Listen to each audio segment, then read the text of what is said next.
Back in March 2019, our loft roof was removed by a strong gale.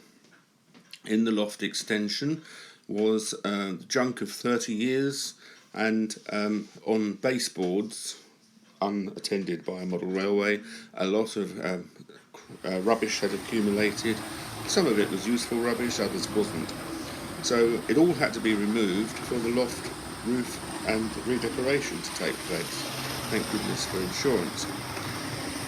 I decided, whilst that was taking place, that once the loft was usable again, the baseboards, which were undamaged and had been used for storage, the baseboards would be used for their original purpose, and that was for a railway. So come October 2019, when we could use the room again, I got all my railway stuff from 30, 40 years before out, and here you see the basis of what has been a long-term project, like most model railways are.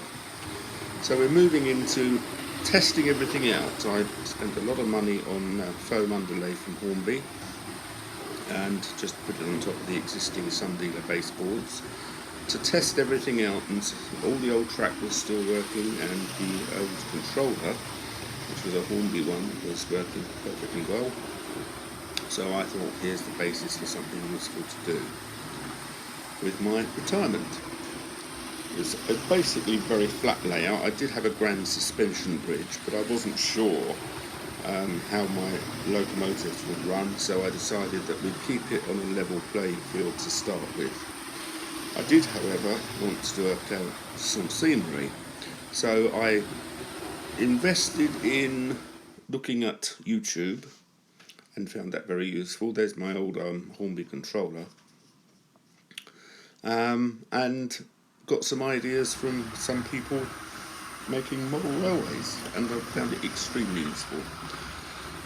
So, with the assistance of my granddaughter and her mother, I decided the first thing that I needed to do was in the far corner over there. If there was going to be a village by the station, access had to be made to the village. So I thought I'd embark on a project of building up a hillside with a road that comes over the railway in that corner. It took a while to work out what to do, and eventually I came up with an idea. I didn't write anything down because that's not my way, I just thought I'd go for it. And in a moment you'll see how I started that off. But as you can see, I've got a fair amount of rolling stock. I've got an HST, which you've seen running around, an diesel electric locomotive, and here you see a Silver Fox with LNER coaches, and that I think is William Shakespeare with two Pullmans. Very pleased that they ran perfectly well as soon as they came out of their storage. And just on the left hand side there you can see Shrewsbury. Here, that's the tender of Shrewsbury, a Southern class locomotive. All the buildings you see are what was stored, including Hornby station, and now you can see the full length. And the corner that I was talking about having the bridge is the top left hand corner, as you see it there. The layout is about 12 foot long by 4 foot wide, and the idea is that I've moved the level crossing over to the back of the layout because it was getting constantly knocked at the front, and that's going to be going off to another area. There's a platform going in here, and here's the start of the back scene I was talking about.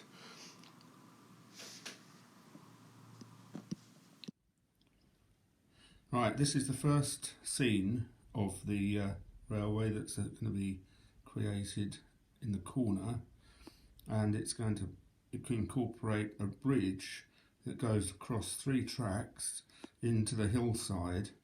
I've made it out of Amazon packaging and boxes, which have been the course of delivery over the Christmas period with railway stuff. This is what I call recycling or upcycling even, and toilet rolls to hold the paper in place. It's going to be a project done with my granddaughter Talia, and when she comes back we're ready to rock and roll. See how it works out. So yesterday Tracy and I started to put together this mountain scene for the railway. We scrunched up a lot of paper and glued it to the back scene. You see the sky scene there. And today I'm on my own and I'm starting to cover it with plaster sheeting, which I saw on Double O'Neill's YouTube channel, and it's starting to look quite acceptable over that side, so I'm going to continue doing this today and see how it turns out.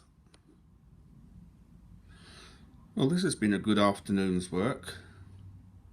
That's nearly all of the scene plastered with the plaster cast stuff. It does make a bit of a mess, as you can see.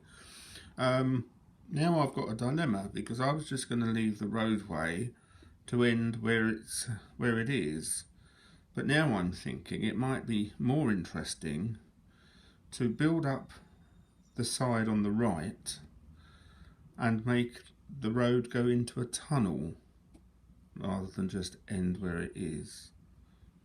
I've got some food for thought there, because it could make it a higher hill and have even more trees on there. We'll have to have a ponder about that.